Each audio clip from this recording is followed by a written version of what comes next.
Yassas, hello. Good afternoon. Today is Sunday, September 8th, 2024, currently 81 degrees Fahrenheit, 27 degrees Celsius. A lovely, warm, sunny, but very windy day here on the Greek island of Lemnos in the Aegean Sea. So I'm here at Poliochne, an ancient village that is considered to be one of the oldest settlements in the Aegean Sea. From the mid-4th millennium until the late 3rd millennium, while individual movable finds indicate the potential partial reuse of the space up to about 1200 BCE. So abandoned more than 3,000 years ago. So this should be quite interesting. Let's go inside and see the ancient town. There is the site that we're walking to right now. As you can see, the sea right there. The settlement was established at around 3500 BC and was uninterruptedly inhabited throughout the 3rd millennium. It is an extensive, densely built settlement with a sizable population for its time. Urban and spatial organization with streets and alleys, drainage network, squares, and wells. So, I thought that for something a little different in this video, then I would talk about Greece, specifically the Greek islands, the pros and cons, why I keep coming back. As I've mentioned before, Lemnos here is my 57th Greek island. I have been coming to Greece now 12 times over the past 34 years since my first international backpacking adventure abroad in 1990 when I was 18 years old and took trains. I had a Ural pass down from France down to Italy, took a ferry across to Corfu Island, and then spent a month in Greece on both the mainland and the Greek islands. And it was really the highlight of that 4-month trip to Europe. And so, considering my experience traveling here, about a year in total over the course of those 12 trips, then I thought that I would, share some thoughts, not just the positive, but the negatives as well. Okay, so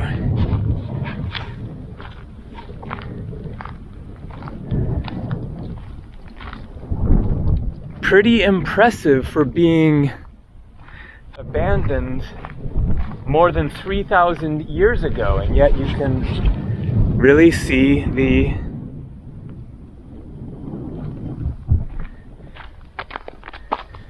layout of the town.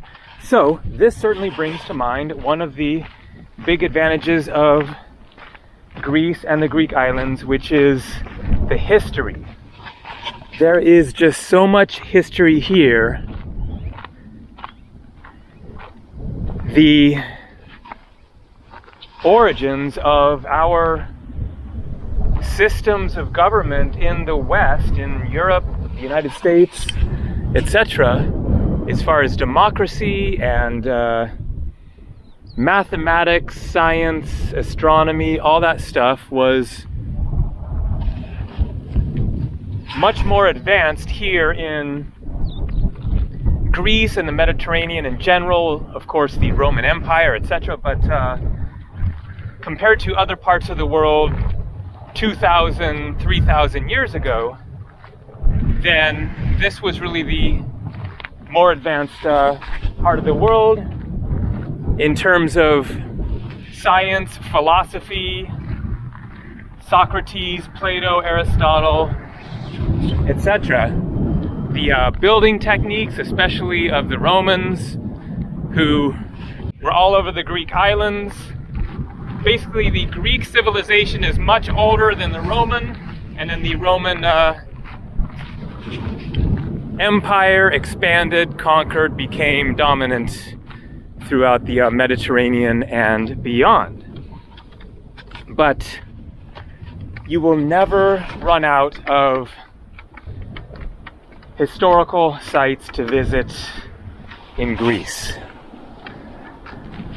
And so it's just a regular thing, as I show in my videos, is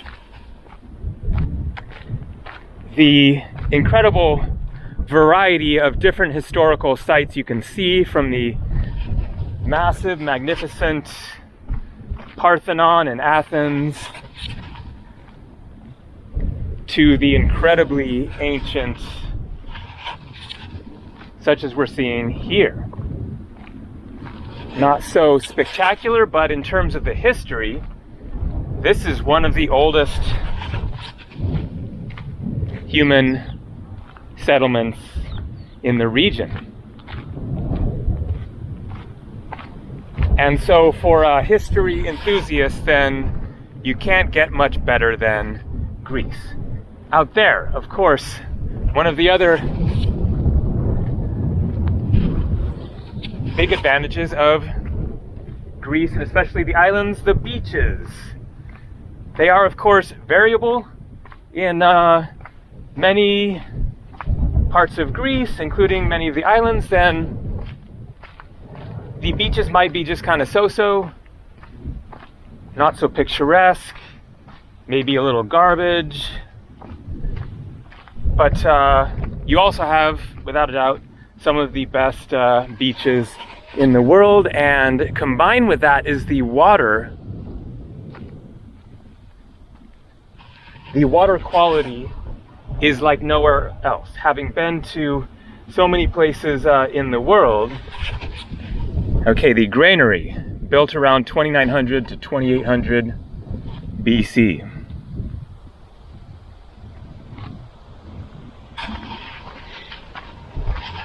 So for me, then, it is a big factor when it comes to swimming in the sea or the ocean is the clarity of the water. I just love being able to see, you know, deep down into the water, the crystal clarity, the lack of stuff in the water for the most part. And so, of course, the whole beach and swimming experience in Greece is, without a doubt, some of the best in the world.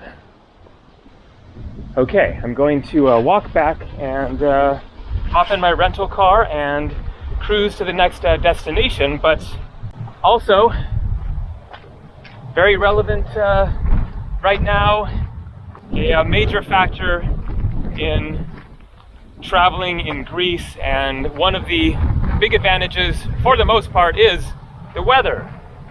You get so much sunshine, warmth. You don't have to worry about your day being ruined wanting to go to the beach and then it's pouring down rain. It does, of course, rain in Greece, especially in the winter for the most part, but the summers are pretty much just continually sunny, warm, blue skies.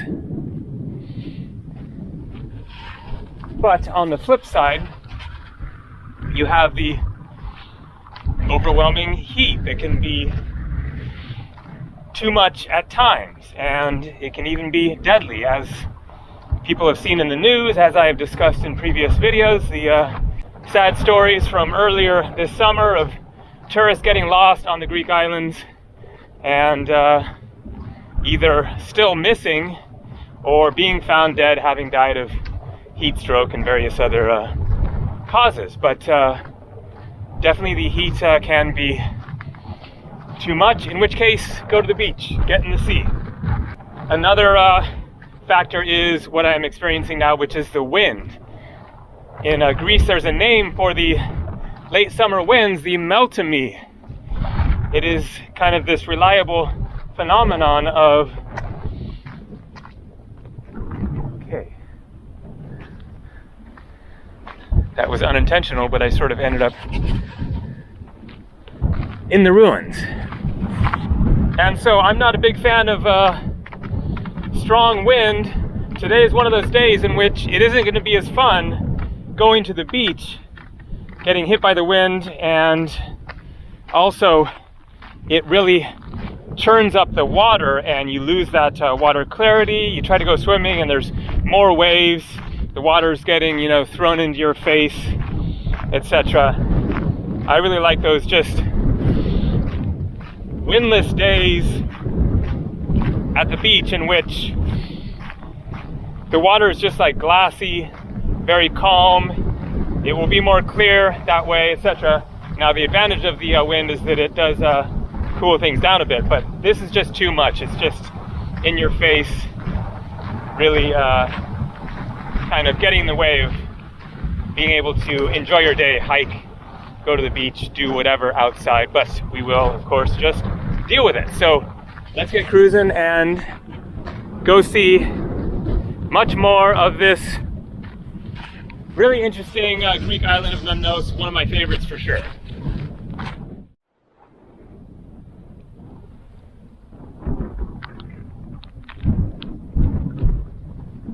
There's the rental car, 50 euros or $55 US per day. So, the landscapes, while I go investigate this little piece of history here, these landscapes are definitely not for everybody. I like them, although not all aspects of them, including this kind of prickly whatever it is.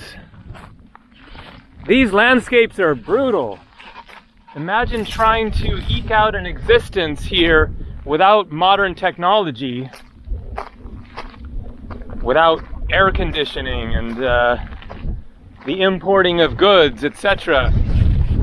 Trying to farm. Basically, the abundance here is the sea, fishing. It is certainly not a particularly beautiful in kind of the traditional sense, you know, Hawaii, so much more gorgeous, or Bali, or the incredible, majestic Alps of Switzerland or Austria or the Himalayas. You know, this is pretty boring, but I enjoy kind of the wide openness of them, and in many parts of Greece it isn't quite so, you know, difficult to walk around as far as all these thistles and all this kind of stuff. Lemnos is definitely especially dry and barren. Okay, so we have looks like some Greek language here. I know nothing about this, but looking at it, 19th century, you know, maybe 1800s or something. Locked. I can poke my camera in there. Maybe you can, yeah, I can get a glimpse of the insides there. Certainly some islands of Greece and also on the mainland are more beautiful than others. The incredible views on Santorini Island are just out of this world. Looking down into the volcanic crater from the cliffs, just spectacular. Some islands are more green, more picturesque. Some have abundant water. Apparently Samothraki, which I am considering going to, has waterfalls, nice swimming spots in the interior, etc. So the landscapes are definitely not, you know, necessarily a draw for everyone. People will regularly comment under my videos saying each Greek island looks like the last one. They just all look the same. What is the point? But it is different being here. Each island has a different feeling to it. Coming into the main town, The port on the ferry is always exciting. Seeing a new village, a new island. And I really like the views of the villages, the simplicity that is not done in a tacky way much of the time. A lot of places you go to beach spots and it's really tacky, not tastefully arranged, the types of buildings and everything, but there is this kind of simple beauty to the blue and white buildings, the style of the churches, the way that the towns and villages are laid out.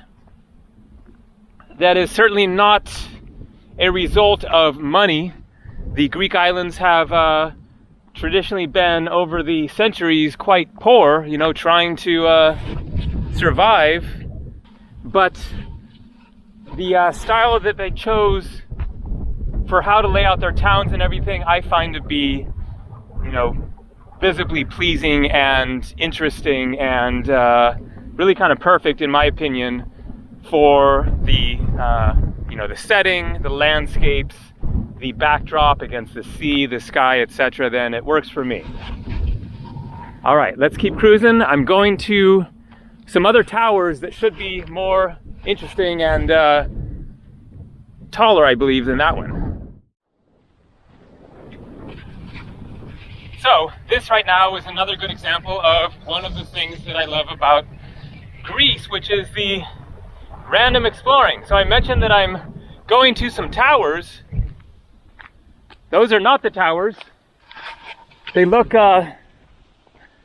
similar to the other one that we just saw, but it looks like we might be able to look inside.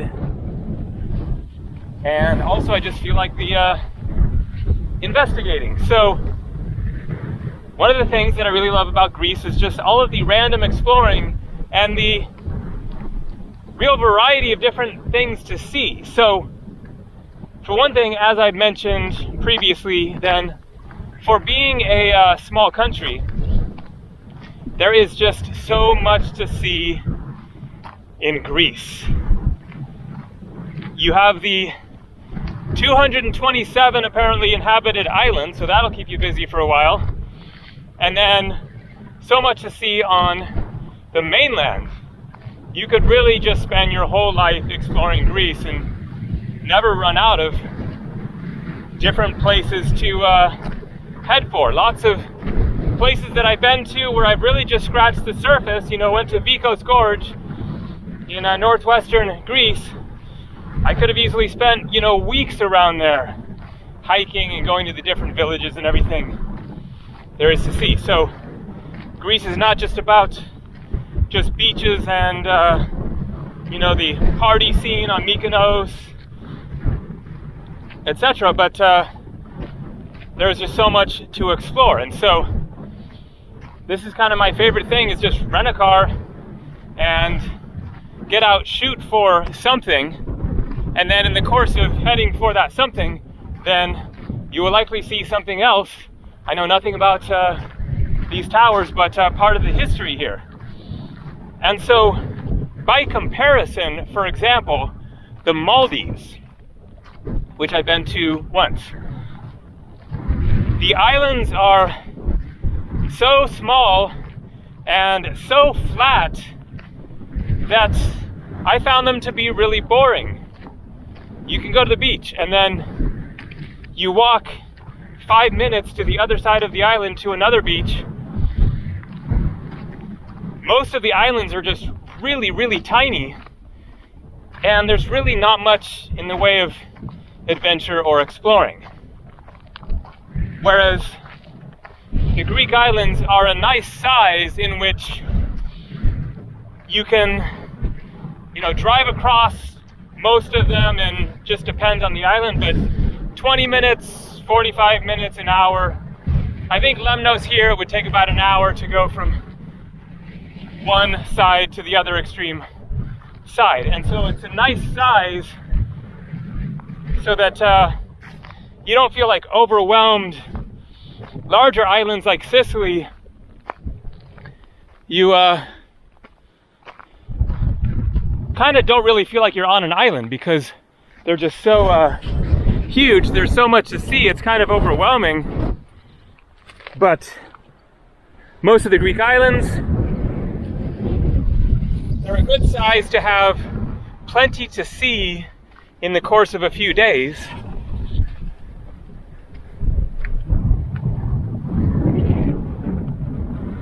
Without feeling like there's too much to see or you're missing a lot or whatever. All right, so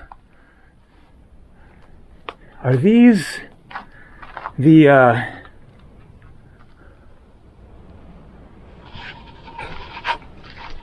dove and pigeon roosts again, or are they just windmills? All right, so at least we're getting a good inside look at them.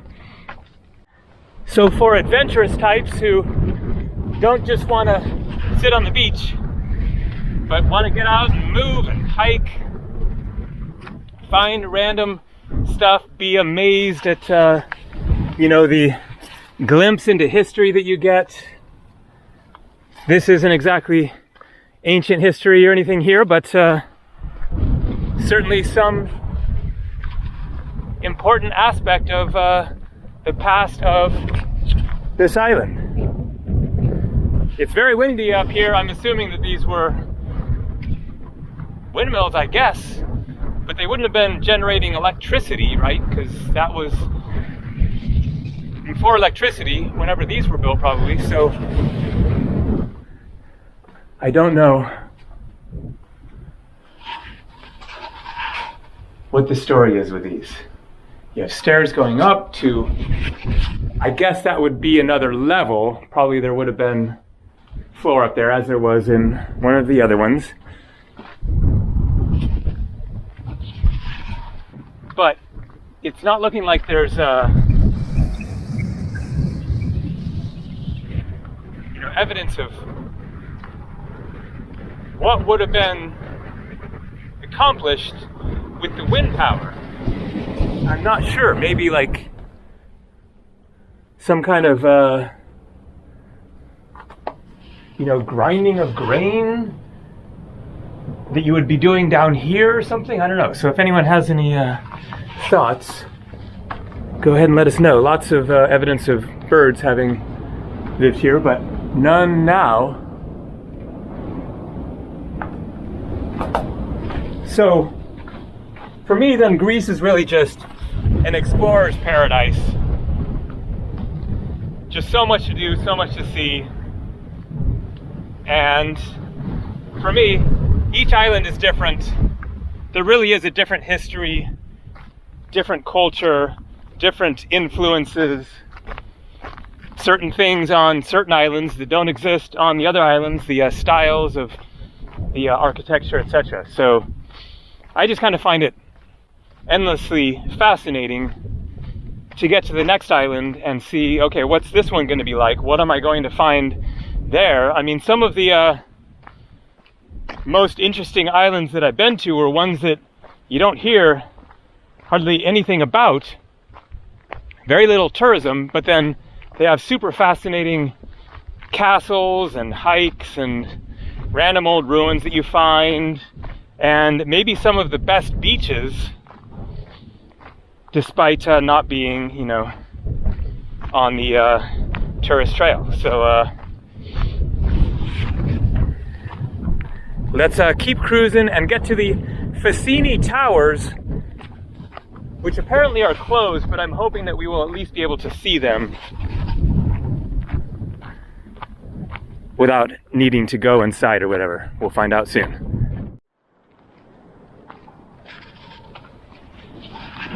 So I'm wondering if those are the towers. Two rocky mounds on top of that hill. I decided to park the car and walk it. It's getting a little treacherous to drive. I just saw a sign for Fassini Towers, and towers are often very interesting and historical, but no information about them online. And so the maps are pointing me in that general direction, and so that might be it. But that is the way that it goes sometimes with these historical signs you'll see, and sometimes you'll follow them and it will be something especially interesting, and then very often then you'll see one sign pointing in a direction, and so you head that way to try to find it, and then there's no more signs and you're left hanging. That was the case here, but it was on Google Maps. But that is just kind of one of the little potential pitfalls of trying to chase down some of these places, because there are so many different historical sites. I mean, this is a small island and there is so much to see here. So there are tons of different signs around the island for various archaeological sites, and you're not really sure which ones are worth your time and which ones aren't. This one might end up being a bust. And boom, sign fallen down, covered in bird poop, and in Greek, actually, no, I can see a little bit of English down there. So Greek in yellow, English, P-H-Y. Facini Towers, indeed. Those are the towers, more like mounds, but by the looks of it, they must be really, really old.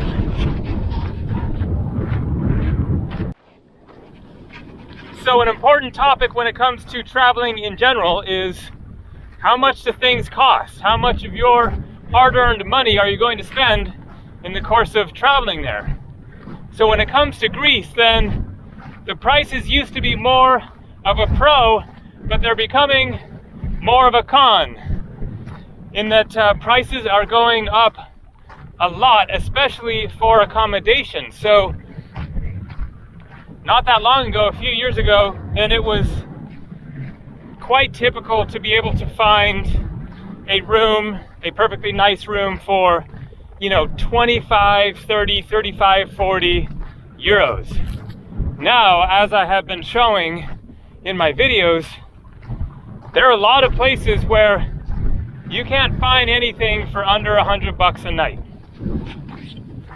I don't know why the prices have gone up so dramatically in the past few years. If COVID was part of the issue, certainly inflation has hit many parts of the world, or to what extent it is just that Greece has gotten more popular, and I might be to blame for that, in my little way. I'm no big fish in the sea of the internet promoting places, etc. But anyways, Greece has become much more popular, and for good reason. But greater demand brings greater prices, and so it will depend a lot on the island and the season in particular. Coming off season, late September into October, November, certainly in the winter, then prices will go down dramatically. But in peak season, July and August, then a lot of places, then you're gonna pay a lot for a room. Now the good news is that pretty much everything else is still very reasonable. So food, you can easily eat for 10 to 20 euros. Moussaka, as I've shown in various menus, is still like, 8.50 euros for a moussaka, which is a very filling meal.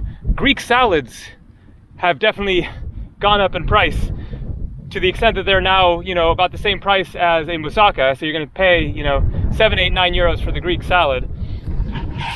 But gyros, the pita, gyros, heroes, whatever you want to call them. All right, we have final confirmation. These are the towers. So prices have gone up for gyros even. They used to be, 250 euros for a gyro. Euro the money, gyro the sandwich. pita. One of those things will fill you up. They are very substantial. But now you're looking at more like at least €3, maybe 4. On Mykonos, could be 5, 6, something like that. But still, when one of those does the trick, then you can eat for less than €10. You go to a nice restaurant, of course, prices are going to go up a lot, especially on the popular islands. You can pay as much as you want to pay on Mykonos, Santorini with the sunset caldera view. But accommodation is really the main thing that has made traveling in Greece a lot more expensive, unfortunately. As I showed at the beginning there, then a reasonably priced room there for about $60. But a simple room like that would normally be less a few years ago. So the owner of the apartment there said that if I stayed again and didn't book through booking.com, it would only be €40. So that's $45. So that is very, very reasonable there. All right, well, this was kind of worth it. This is definitely some serious history here. You can see these big blocks. I wonder if this goes back to the Poliochne village era, thousands of years old. It certainly seems like it could be. Maybe I'm totally wrong on that. Maybe it's only a couple thousand years old, but very interesting and mysterious. It's almost like they were little miniature pyramids. So what were they for? Spiritual ceremonies, or setting up telescopes to view the stars, or who knows what? Because in the middle you have this big open area. You can imagine that maybe they would have had, you know, ceremonies, praying to the gods or whatever. All right, let's get out of this desolate area and go see something else.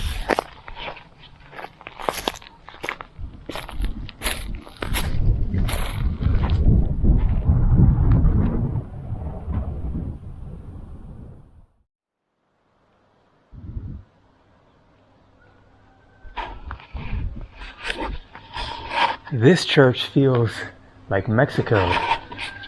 Very different style from the other ones. So this is Moudros, the second largest town in Lemnos, but very, very quiet. I wanted to stop here and find a market, grab a little something to drink. Let's see if there's one that's actually open. Second biggest town, and just nobody. In which case, it's looking like the markets are also all going to be closed. So there is one of the drawbacks of Greece, is the fact that afternoons are the siesta time, and you might not be able to find what you're looking for, or whatever service you might need in the afternoon. Express Market, is this one maybe open? I see a light on. I don't think so.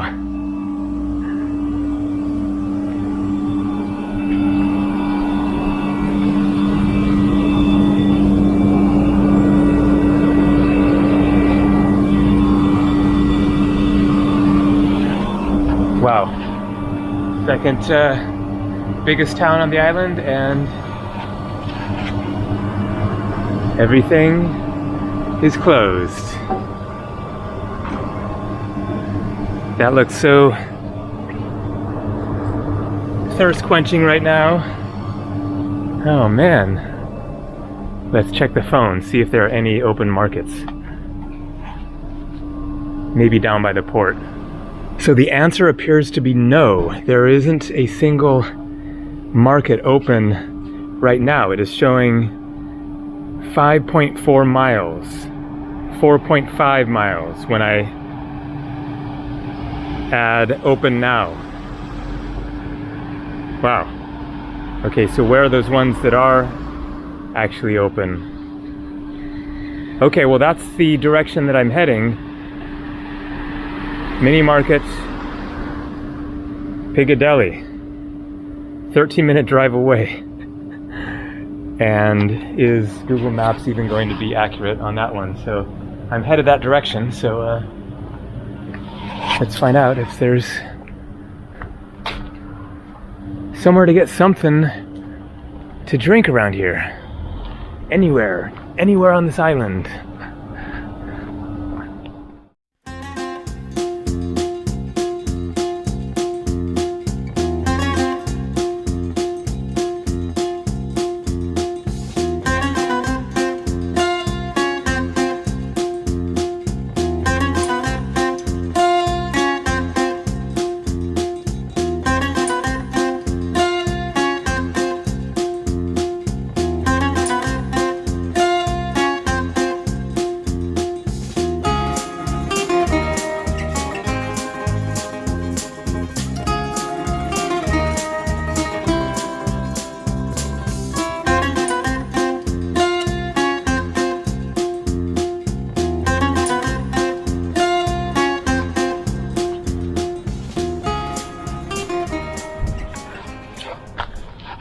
But no, Google was not correct. Mini market not open. Really cute village here. Wow, so I guess you know, these various markets will be open later in the evening. But I need to get some supplies also for like tomorrow, some juice for breakfast, yogurt, etc.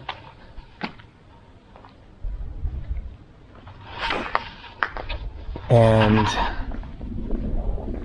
I'm not sure if there is a market at all in the little community where I am. So I need to kind of do a little strategizing to figure out how to get something before I head back to my room.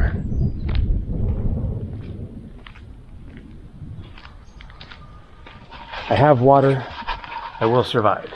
All right, let's head next for Aliki Lake and then go to the end of the road, the Cape, at the northeastern corner of the island.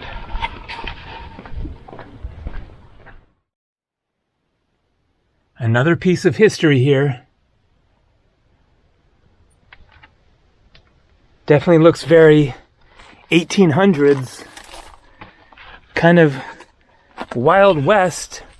This one also kind of reminding me of Mexico. I guess partly it's that style of tiled roofing. And then out here is the Aliki Lake, but not much of a lake right now. I guess it's just a salt flat, but when it rains, I guess there would be water there. So what is this? Maybe a bird viewing platform?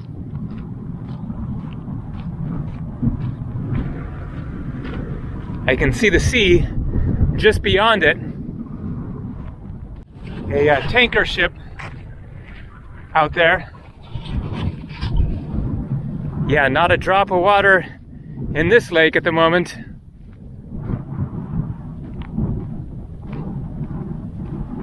Must be for bird viewing. I think that I'm seeing the island of Gokciat out there. That is the direction that we're heading, out to the end of the road.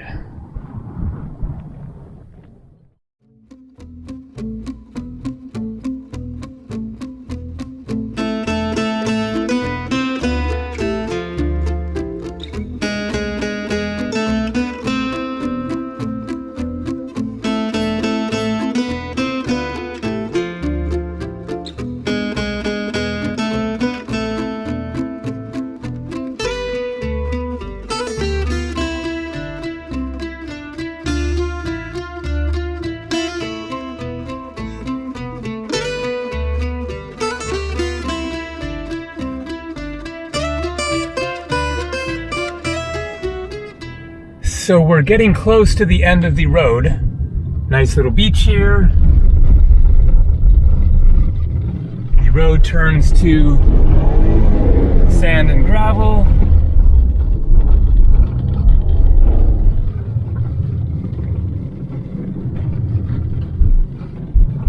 And then it's just 5 minutes apparently to the cape at the end of the island. So let's do it. Okay, I guess probably this way. And so look at that, the lighthouse at the end of the island out there. I confirmed on the map, and indeed that is Gokciat, but I was not expecting to see what I'm seeing beyond that ridge and the lighthouse. Now it's gone. We'll see it in just a second. So unfortunately, you can't drive to the end of the road apparently. There's a big gate, a stop sign, a guard shack. Nobody there. I walked past the gate because it was easy just to walk past to try to see if there was somebody at the little guard shack. Nobody there, and then I could see beyond it fences, and so it's kind of a military something. That's too bad because I was very curious to actually get to the exact end of the island there. But what you can see, other than just Gokciat there, is Samothraki, and it is so mountainous. So that is another island that I really want to see, and I'm considering possibly going to, not sure yet. But very intriguing to see both of them. Samothraki is supposed to have a lot of waterfalls and good swimming holes. So there you go. That is really the end of today's exploring. I am starving. Top priority is to find a restaurant soon.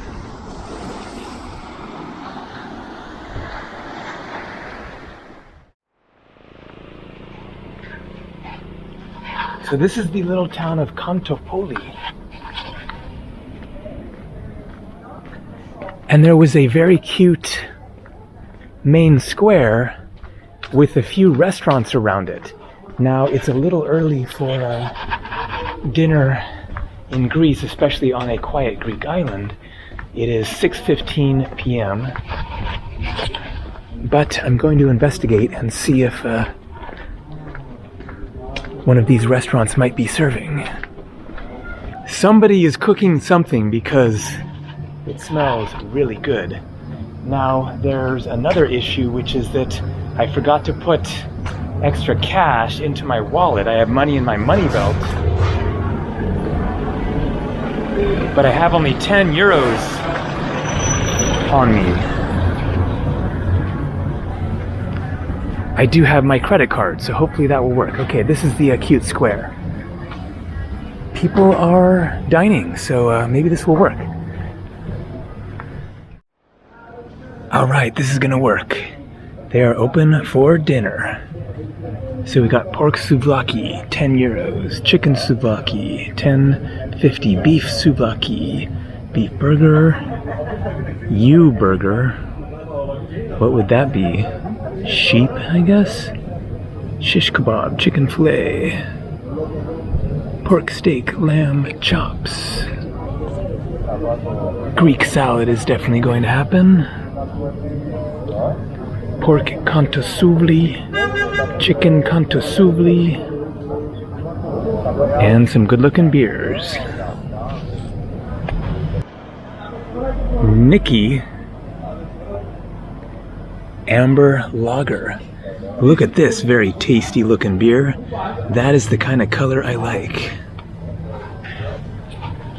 This has got to be good.